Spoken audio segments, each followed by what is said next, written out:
एडीक्यूटी एक नया vendor SSC ने लिया है। अब वो वेंडर इस कदर गलतियां कर रहा है कि 25 तारीख को 70% पेपर रिपीट हो गया। सोचिए, तो इस पे डायरेक्टर साहब का कहना है कि ये तो बहुत अच्छी बात है कि पेपर रिपीट हो गया, क्योंकि बच्चों ने 24 तारीख वाला पेपर देखा होगा, उन्होंने सोचा होगा ये आ गया, अब ये नहीं पढ़ेंगे, और हमने वही पूछ के सरप्राइज दे दिया। ये एक आईएएस ऑफिसर के शब्द हैं, आप सोचिए।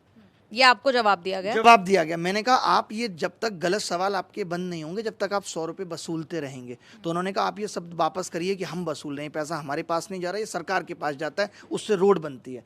यानी कि तो मैंने उनको बोला डायरेक्ट, मैंने कहा आप 100 सवाल गलत पूछिए ताकि भारत की सारी रोडें बन जाएं। गलत पैसा कमाने के भी तो बहुत तरीके हैं। आप अभी जो चालान रोड पे स्पीड लिमिट का काट रहे हैं, आप क्या करिए, हर 2 किलोमीटर पे स्पीड लिमिट बदल दीजिए, कहीं 30 रखिए, कहीं 40। आदमी कंफ्यूज होगा, और एक कंफ्यूजन पे आप 50,000 का चालान काटिए, कितना आगे निकल जाएगा देश। ये सब करिए अगर आपको ऐसे ही पैसा वसूलना है। ये पैसा वसूलने का तरीका है। और कोई आवाज़ उठा रहे हैं तो इसका मतलब उस बात में कोई दम होगा।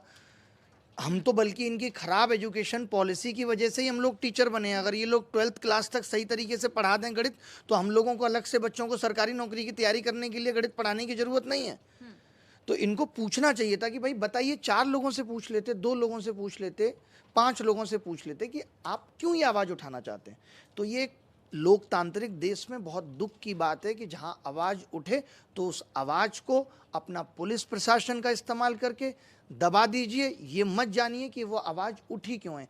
बहुत सारी धांधलियां जब संगठित होके, बहुत सारे इशू संगठित होके, कोई एक इशू नहीं था, पहले सिर्फ एक इशू हुआ करता था, एग्जाम लीक, तो चलिए दोबारा एग्जाम कराओ। इस बार हमें क्यों इस तरीके से आवाज़ उठानी पड़ी? क्योंकि इशू इतने ज़्यादा थे कि लीक भी हो रहा है और गलत क्वेश्चंस भी आप पूछ रहे हैं, फॉर्म भरा के सालों तक आप एग्ज़ाम नहीं ले रहे हैं, फिर रिजल्ट में गड़बड़ियाँ हैं कि आप ओवर एज लोगों को क्वालिफाइड कर दे रहे हैं, और फिर फाइनल रिजल्ट में आप गलत सवाल पूछ के मार्क्स टू ऑल कर दे रहे हैं। तो इतनी ज़्यादा समस्याएं थी कि बात करते कैसे। तो हमने कहा कि ये बात अब डायरेक्ट करनी पड़ेगी, डीओपीटी मिनिस्टर साहब से पूछना पड़ेगा कि 11 साल से आप हैं, आपने सिस्टम को सुधारने में क्या योगदान दिया है। बल्कि ये एग्ज़ाम सिस्टम इतना डिग्रेड हो चुका है, तो आपका ध्यान इस कदर नहीं है, तो बस ध्यान दिलाना था उनको।